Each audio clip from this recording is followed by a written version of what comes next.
Okay, so we had discussed this question number 13. Let's move to question number 14. So this was an expression tree for an arbitrary expression with dollar and sharp sign as the operators. And what is the correct answer?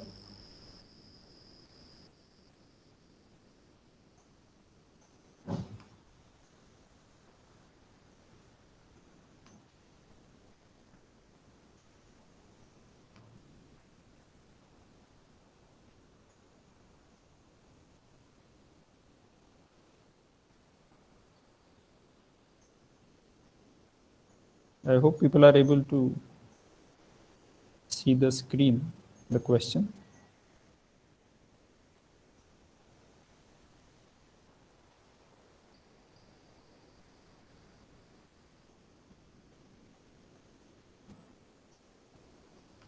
Okay. Okay, so let's understand. So whether dollar is right associative or left associative, that can be gauged from this part. Right? P dollar, Q dollar R. If it P dollar Q happens first, then it is left associative. If Q dollar R happens first, then it is right associative. And actually Q dollar R is happening first, as you can see on the last, the right hand side, right bottom subtree, Q dollar R. And that means that dollar is right associative. Right? So that is first part. Then as far as dollar has higher precedence or sharp has higher precedence, that can be gauged from this part of the tree. Right? So if M dollar N happens first, then dollar is like star and sharp is like plus.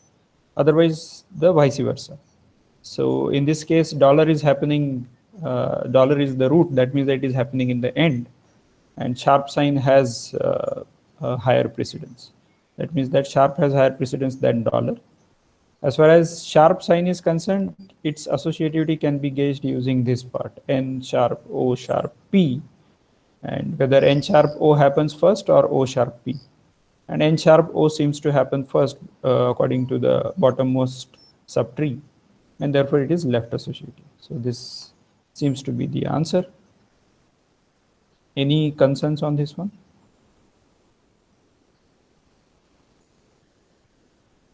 Okay, we'll move ahead.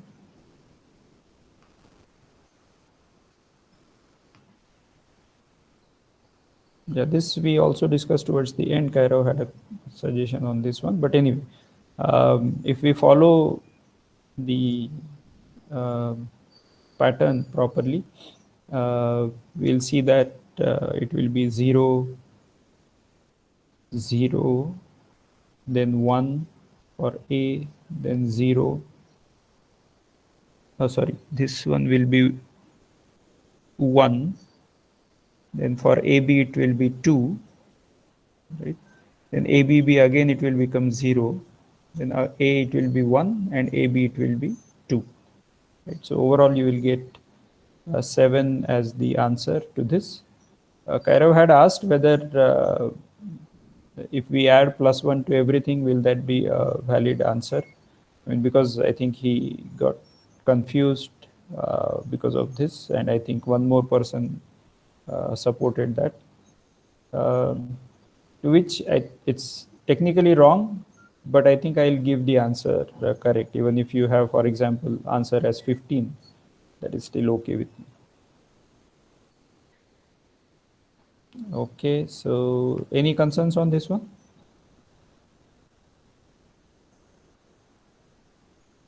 All right, move ahead. Yeah, this was again about the dynamic scoping pass by name mechanism. And there was nothing related to pass by name here. It was just to mention, but there was nothing which was really playing a role with respect to pass by name. I mean, even if you do pass by value, you will get the same result. Dynamic scoping requires the caller to be consulted for checking the value of a variable. So let's check that. Result equal to 0, b equal to 4. Fun AB will take the values of A and B. So B is definitely 4. A, there is nothing here, and main is getting called from nowhere as such. Therefore, we'll take the value of A from the global scope. So this becomes 100 into 4 plus C. That C needs to be checked first in main because of the dynamic scoping. It is not there, and therefore it goes to the global scope, and now it will be 200. So that will be 600. So B gets the value 600 now, and result also becomes 600. Okay. So far so good. Any concerns on this one?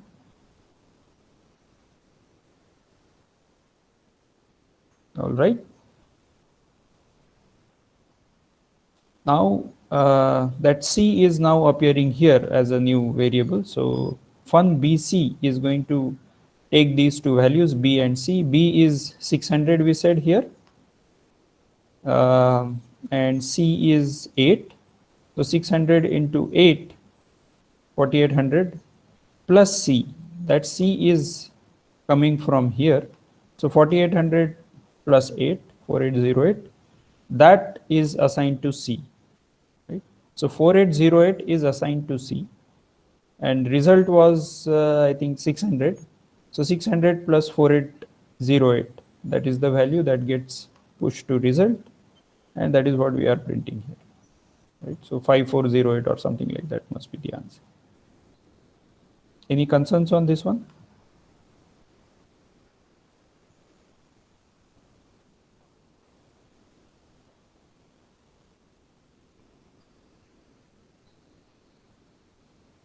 Okay, so let's move ahead.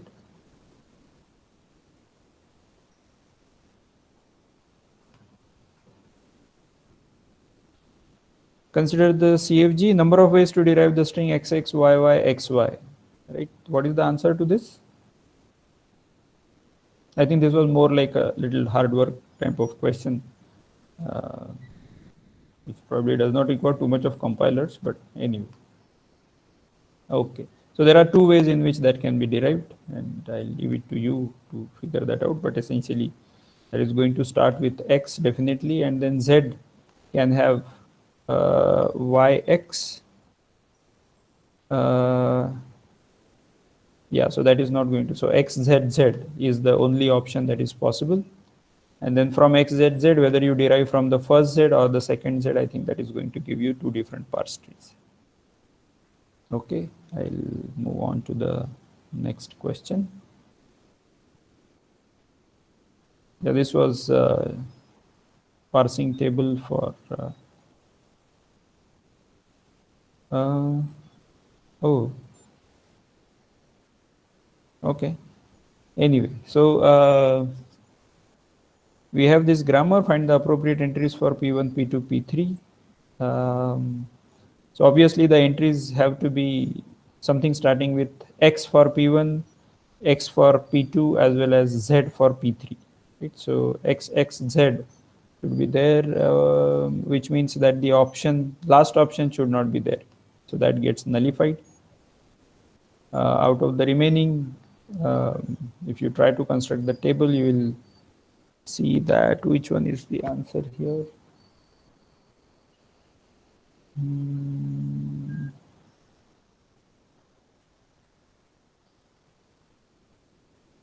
X on X should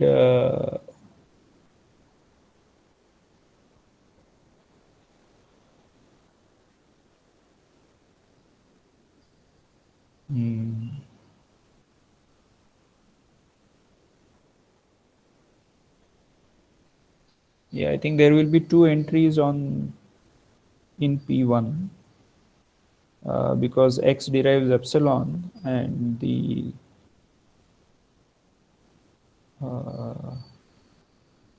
next symbol can be small x, and therefore on X you might derive the first or the second. Is that correct? So P1 should have two entries.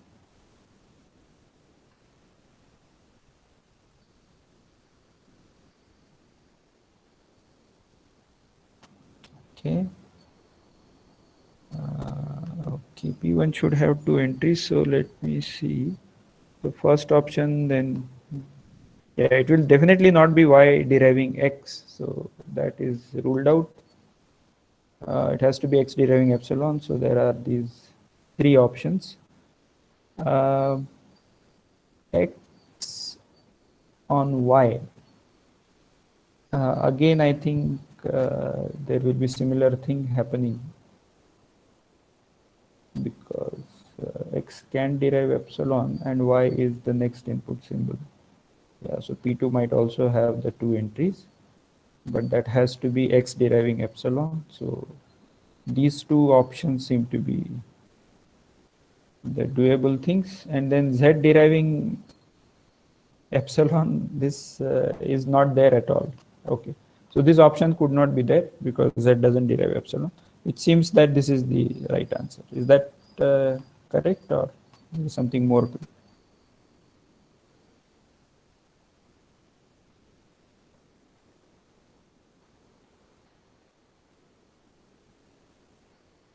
Okay, so let's move ahead from here. Couple of more questions. This is the same syntax tree for that, and then this had some issue. First pause of 9 and last pause of 8. So last pause of 8 was fine, because last pause of 8 will contain, so this is a star dot b star, right? So the last pause of 8 is going to contain, should have contained 2, but since that is nullable, it contains the union of the two, so it becomes 1 and 2. So that is last pause of 8. The first pause of 9 should contain first pause of 8. Right?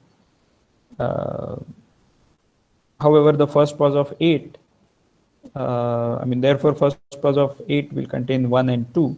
However, first pause of 8 is nullable, and 8 is nullable, and therefore it will move to the right hand side of dot in 9th node, and therefore it can contain 3 or 4, right? So therefore the answer that was that I had given earlier was 0, but I think that was wrong, so this also will be corrected. So it will become 1 2 3 4 minus 1 2, so that is 2, right? Any concerns on this one?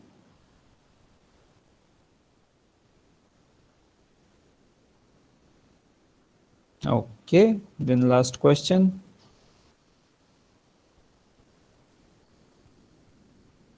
What is the type of grammar shown below with S as the start symbol? What is this grammar?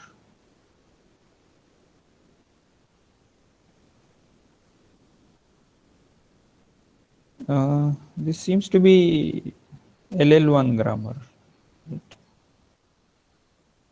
Is this correct? What do you guys think? Is this LL1 or something else?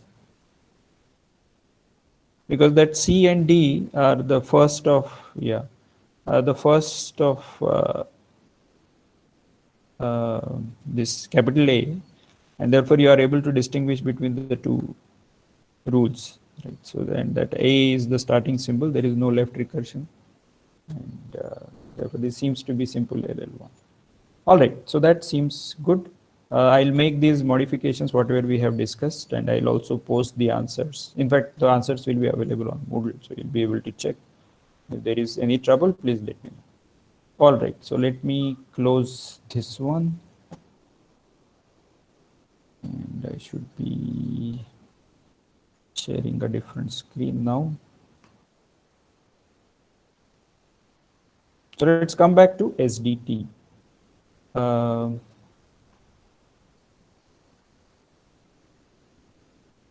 cannot change the screen, so I'll have to stop presenting and then represent this.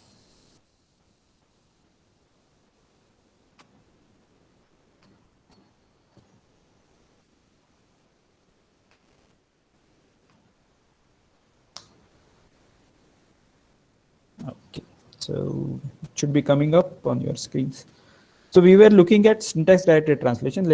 I think we are towards the end of syntax directed translation. What we primarily looked at was about the attributes, synthesized and inherited attributes, and their combination, which leads to S attributed grammar, S attributed SDT, or L attributed SDT. One of the other aspects that is going to come in as we look at IR or code generation is that we need to talk about these attributes, and for different constructs we will have different attributes which typically makes sense. For example, for a condition there is a true branch, there is false branch, which is going to be helpful for both if as well as while. In the context of while, you also need to have a label corresponding to the condition, whereas for if else that label is not required because there is no going back to evaluation of the condition. So we are taking this while as an example, but it applies to all different kinds of loops. So you guys were telling me that that if you have a construct like this, S deriving while C S1, is it okay if I continue with the headphone? Anybody is experiencing any problems?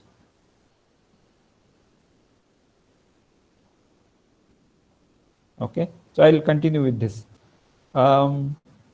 So S deriving while C S, and we want some attributes to be associated with it, right?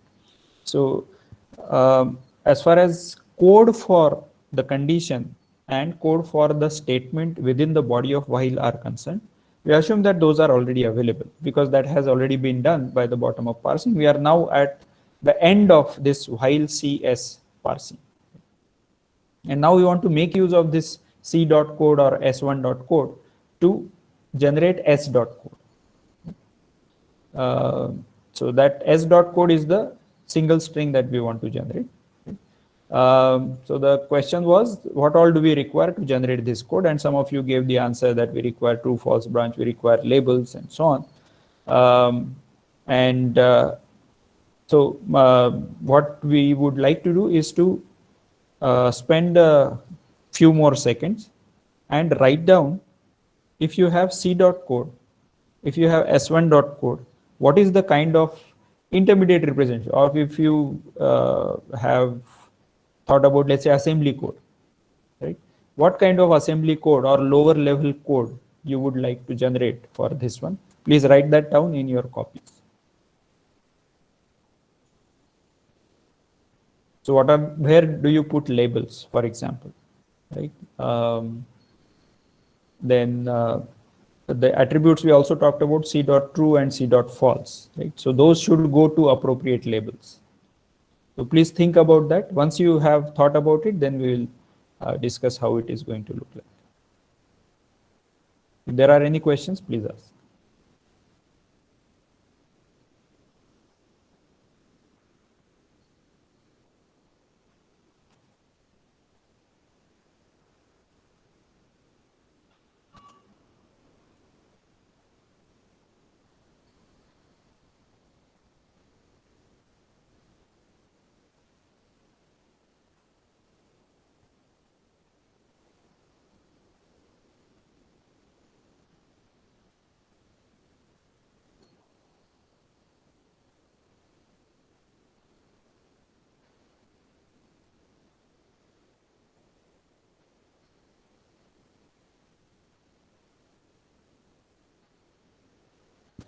So going forward, we are going to do this for all different kinds of constructs, including switch case, etc.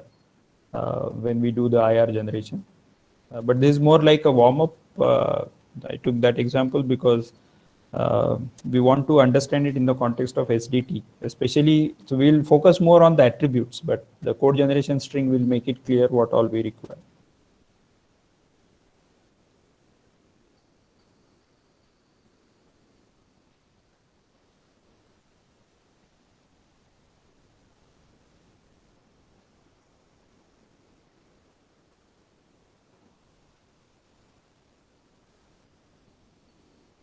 Okay, so let's come back to this.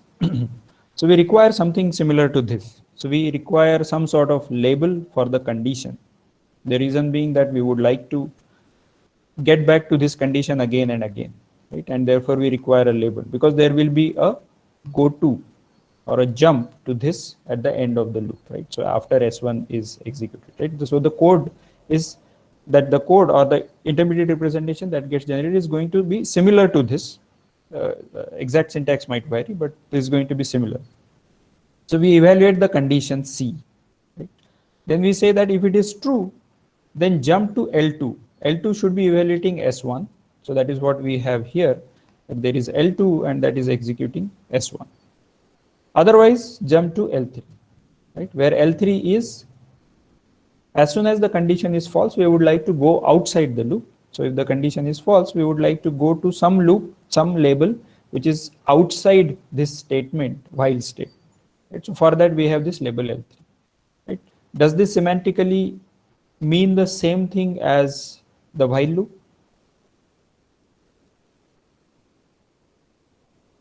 Anybody has any suggestions on something needs to be improved or something like that?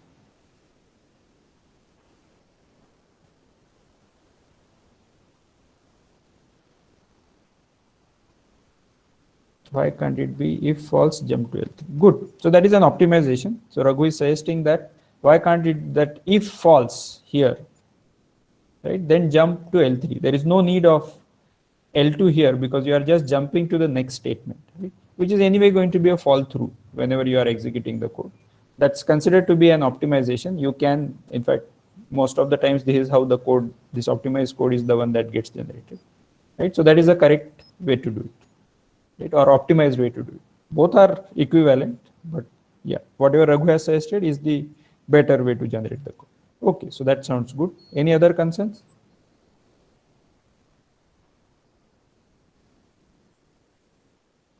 Okay, so this is an important, so as we discuss optimizations a little later, you will realize that such small things can, such small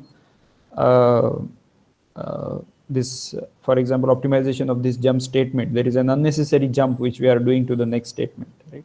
These also kind of start mattering when you are generating the code. Why would it matter? Because this is inside a loop.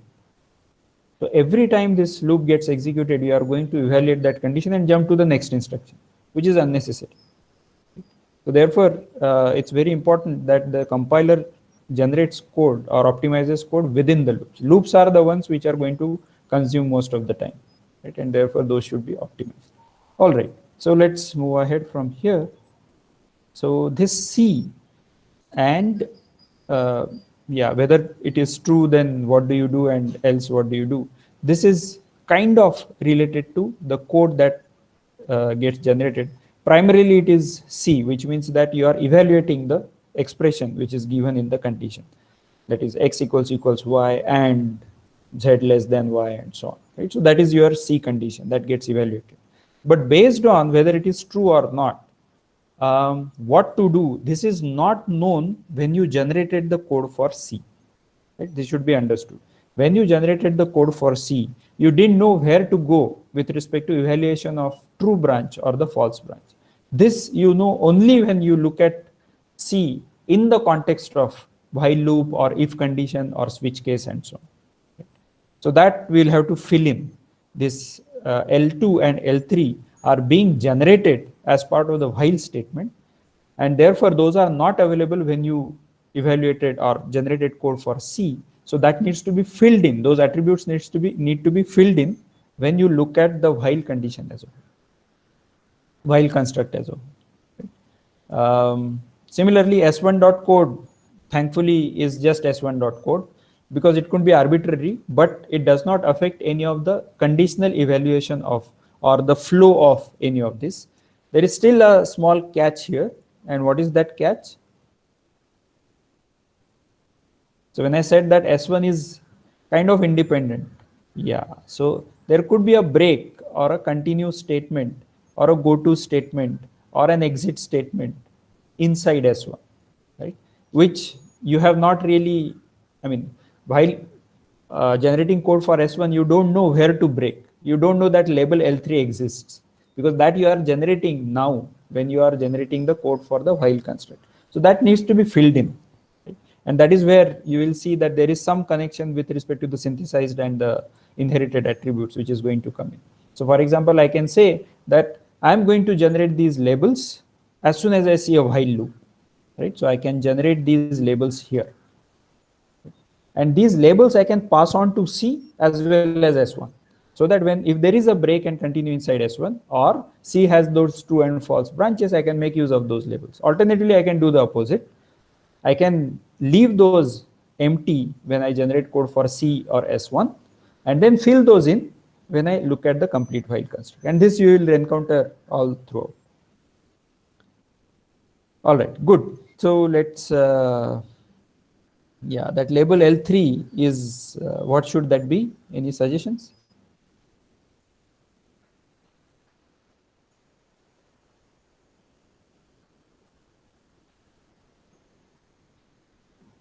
Okay, so when we said that the execution of different statements happens, let's say in top to down, top to bottom order, if there are no jumps and so on, then automatically the next statement of the previous statement gets executed. Right? This happens automatically in the execution engine, I mean in the hardware. But as far as code generation is concerned, we would like to have that flexibility. We would like to have that notion that you are going to the next statement, because the next statement might change. And therefore, we are going to use a specific attribute called next for each construct, for each statement for that matter. In this case, we'll say that label L3 is the next statement of something. What is that something?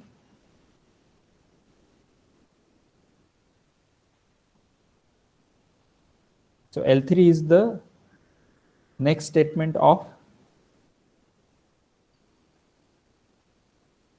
while. Okay. So that is correct. So it will be a next statement of the complete S. Right? So that is what we will mark it as, that L3 becomes S dot next. And this S dot next might be useful for multiple purposes. For example, if there is break, etc. So that C dot false, right? C dot false should be S dot next. Does that make sense? And S dot next need not be a regular statement. S dot next might itself be something which is arbitrary. For example, S dot next might be enclosed. I mean, this S might be enclosed in another while loop. So S dot next might actually be pointing to another condition, right? That needs to be filled in. But that you will fill in only when either you have that S dot next already available because of inherited attribute, or you will fill that in as S dot next as the synthesis attribute, which you will fill in when you go and look at the outer construct of while. All right, so let's do that. So this whole thing is S. Pardon the brace, but it's actually the whole part. No, I think this is correct. So this part is the S part, and this one label L3 is the next part. So that brace is correct. So L1, L2 are part of S. L3 is not really part of S. Okay, so let's do that. So we'll assume that we have these following mechanisms. This is more coming into the SDT part, which is the implementation. So we have this new label function, which returns a new label that can be automatically generated. For example, in the temporaries that you encounter, you would generate different temporaries, T1, T2, T3, T4, etc. You will see that such temporaries also get generated when you look at the assembly code corresponding to your program. These temporaries are not necessarily marked as T0, T1, T2. These could be just different stack locations. Alternatively, if you look at an intermediate representation, like say Jimple representation for GCC or LLVM IR, which are frameworks for the compilation of your C++ programs, then you will see that such temporaries also get generated. For example, in LLVM, there is %1, %2, %3. These are all temporaries. Right? So again, the syntax might vary, but it means similar things. Yeah, so each statement has this next, which is pointing to the next statement to be executed. Right? Next statement in the control flow. That is important. Right? The next statement need not be lexicographically next. It could be somewhere else. And the conditional has branches true and false, and the non-terminal has an attribute associated with it, which is the code, right? And our goal is to generate the code for this while loop. So therefore, we are saying s.code is going to be all of this. Similarly, we have c.code and s1.code available. Okay. So for this particular while loop, the way it is going to look like is this. Let's understand this line by line. So I'm going to generate two labels, L1 and L2. Right? Note that I am not generating the label for L3. Right? The label for L3 will get generated by somebody outside. In this case, it so happens that even if you generate an extra label L3, it's not going to hurt you. It's just there will be two consecutive labels at max, L3, L4, and so on. But that is not a problem. But we don't really require it. Right? So as we'll discuss, that was more for our understanding that there should be some L3 which should be s.next. So we are going to make use of s.next. Whatever it is, that will get filled in. So we are saying that s1.next is going to be the condition. Right? After s1 is executed, you have to go back and evaluate the condition. That is going to be our L1. C.false is going to be the next statement, next construct after S, and therefore we say that C.false is S.next. Note that we are filling in C.false and true after C's code has been after C's code has been filled in. So C.code and S1.code are already available here. All right. So that C.false becomes S.next. C.true, if it is true, then we would like to go to the evaluation of S1, execution of S1, and that is represented by the label L2. And the overall code for S is what we have discussed, that label L1, then there is condition evaluation, then label L2, then there is S1.code evaluation. Right? Any questions on this one? So this is, yeah, go ahead. Sir, how are we using C.false and C.true? Are they used in C.code, like the generation for that code? So the question here is C.false and C.true, will those be used in the evaluation of code generation for C? No, it will not be used in the code generation for C. So the reason being that this condition itself might it's just an expression. So as far as C semantics are concerned, this expression could be arbitrary, and in fact it can appear as a statement in itself.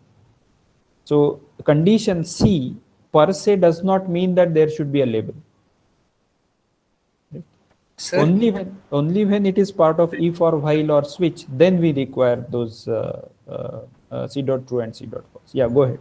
Sir, so like after C.code, don't we need to add another few lines of code which says that if C.false, then go to L2, and if C.true? Yes. So, okay, so I should clarify this. This is the structure of the template. So when we say that C.false is S.next, that goto is going to get generated when we perform the IR generation, which we are going to study next. So this is more like a high level template of what it is, how the relationship across different attributes is going to be. That goto has not yet been generated. It is encoded, but it is not generated. Okay, sir. Right? There was another, what should be the label for return? Yeah, so again, the return could be, so let's say that there is some statement inside S1 which is a return. Now that return typically has a return instruction inside it. I mean, typically your assembly code will support a return instruction. If that is the case, you can just have that return and you don't have to jump to a label. But not always that is the case, right? So there will be some assembly languages where you have to actually go back. So return essentially mean that you have to pop the top of the stack and not the top of the stack, but you have to go to an appropriate location in the stack, take the value which is going to be the address of the caller, and then jump there, right? So that is what return essentially does. So if your assembly language doesn't support that, then you have to pass on this context when you have S1 getting generated, right? So that context needs to be given as soon as you see some sort of function getting started, right? So in your kind of forward pass or top-down pass, you will encounter some sort of that you are starting a function, right? Within that, there might be a set of statements. Some of that might be an if condition. Within that if condition, you will have a while condition and so on. And within that, there might be this S1. So this function, when the function is getting called, at that time you have information that there is some return statement, in the sense that you are generating code for function, and therefore that return is going to be um, uh, referring to a particular stack location. Right? Although you don't know exactly the stack location right now, because you have not even looked at what are the number of elements on the stack and so on, but you will have that notion. Let's say function dot return, that might be an attribute. That attribute needs to be passed in to the different high level statements, that is the outermost level statements. Let's say some declarations, then there might be some assignments, then there might be an if condition. When you go inside that if condition, then whatever is inside that if condition, that function context or that function attribute needs to be passed on to that while. Within that while, that S1 exists, and therefore that context needs to be passed to S1. Then you will have some sort of, okay, function dot return, this attribute exists, so I'm going to do a goto on that. That is one way. Other way of doing it is that you leave it unfilled, you don't know what is to generate there, and then when you return at the function body, right, because you will have a grammar rule associated with the function block, at that time you go and look at all the list of statements which are unfilled, or you keep track of it in another list and fill in whatever are the return attributes. Right? So that is another way in which that can be done. It's very similar to what we were discussing about the while. Any other concerns here? Okay. So in case of x86 assembly, for example, your return statement itself is supported by the assembly, so you will be able to make use of that. Okay. Any other things that I wanted to convey here? Okay, that doesn't seem to be. Yeah, so just a quick question on what is the type of this SDT, SDD. And, it should be clear. Anybody wants to convey that?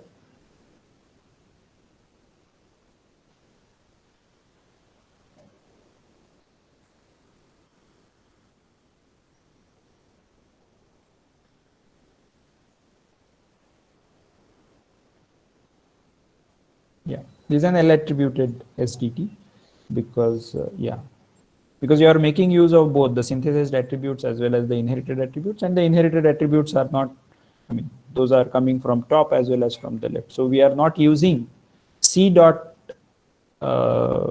attribute, I mean C's attribute we are not using S1's attribute while deciding C dot some attribute. Right? So since it is going only from left to right, so S1 can make use of C, but I mean C's attributes and so on. So therefore this becomes L attributed SDT. Okay, so that's kind of more or less what it is. So let's understand where exactly it is going to appear. So when you have a while, right, so I was mentioning that it can appear here, but it can as well appear here. That is not a problem. The action corresponding to it, right? So these are the actions that we have, which we have written as the post conditions in the postfix form. But I think when you actually implement it, you will generate the labels here and pass on those labels, because you are talking about the inherited attributes. So these L1, L2 need to be passed on to that C dot false and C dot, for example, C dot true. When you evaluate the condition, after that you have well,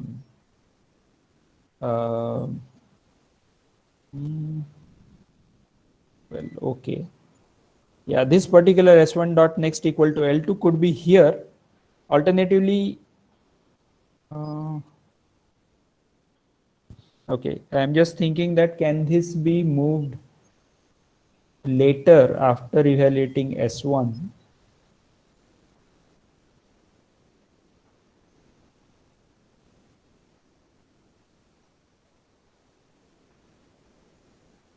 Yeah, but if you have, yeah, so yeah, this is one example where you might require that L2 to be available while creating the code for S1. because as we were discussing, there might be a break statement. So for break statement, you will require that L2 to be available. So yeah, but then L1 should also be available somewhere. I think that continue is not taken care of here, because you would like to. Oh, we are just talking about S1 dot next. Oh, I see. S1 dot next equal to L2.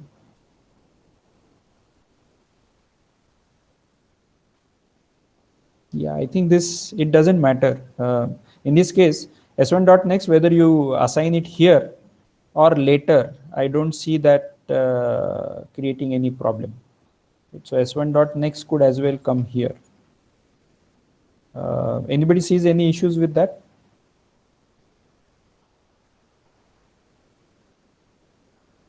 Okay. So as far as S1's, so after seeing S1, that is after the bottom up traversal of S1 is done, I can generate the total code for S, which is going to be whatever we discussed here. Right? So this specifies a particular order in which these statements need to be executed. And in YA grammar, we can specify this at appropriate places. Okay. Any questions on this one? We are going to look at more of such examples as we generate code or intermediate code for different constructs, but this was more like a primer. All right. So yeah, sometimes you might not want to keep it till the end, right? So sometimes you might be able to want to generate the code itself while you are looking at the constructs, right? So one way is that do a lazy evaluation where you keep track of all the information that we have, all the relationship across different attributes and so on, while you are looking at these actions, and then generate the code only in the end. Right? Another way is what is shown here, that while you are looking at the construct, you start generating the code. So this is called as on-the-fly code generation. On-the-fly code generation has some advantages that you know precisely when you give errors that you have already generated this code, and therefore you will be able to debug. I mean, it can be helpful for debugging purposes. However, there is a disadvantage of on-the-fly code generation, that it does not allow the next step of optimization to be applied on the code as a whole. So if you have already generated the code, so this is something which is already visible to the user, then you won't be able to make adjustments in the background, right? So in contrast, if you have the complete code available, complete intermediate code available, then you will be able to perform optimizations on it. So that means that the first kind of, that is the lazy kind of evaluation, which gives more optimized code, that is quite helpful for compiler type of applications or compiler type of scenarios, whereas this on-the-fly code generation can be very helpful for the interpreter kind of situations when you are trying to debug your program and so on. There is also another phase, like we talked about the compiler and the interpreter, and then there was a virtual machine. The virtual machine, for example, in JVM, you might want to generate this code on the fly at runtime, right? And there you may not even have the opportunity to perform optimizations. At that time, generating code becomes very, very important. It's real time, so to say, and therefore you would like to not spend, I mean, you won't have time to perform too many optimizations. So at that time, the response time of the runtime code generator becomes very important, and therefore on the fly code generation gets used in those aspects, or in those scenarios also. Right? And you might wonder that, are you doing really parsing at that time? Yes, you are doing a little bit of parsing even there too, because you are looking at the bytecode, and from there you are trying to generate the executable code. So there is some sort of parsing even happening there. The reason being that you might change the bytecode. I mean, you are allowed to change the bytecode. It's a file, and you are allowed to write it, rewrite it, and so on. And Java being a little more kind of strict with respect to, or there are a lot of checks with respect to not only security, but also what kind of instructions are there and so on. Therefore, all these checks also happen there. Okay, any questions so far? So I think we are almost done. Yeah, you can try these exercises from ALSU's book, and that completes our discussion on SDT. So we looked at primarily the synthesized and inherited attributes and different kinds of dependencies that might occur. And going forward, we are going to look at the intermediate representation, which means the IR, how we are, and we'll have something very similar to what we discussed today about the while loop. So any questions on any of SDT parts that we have studied?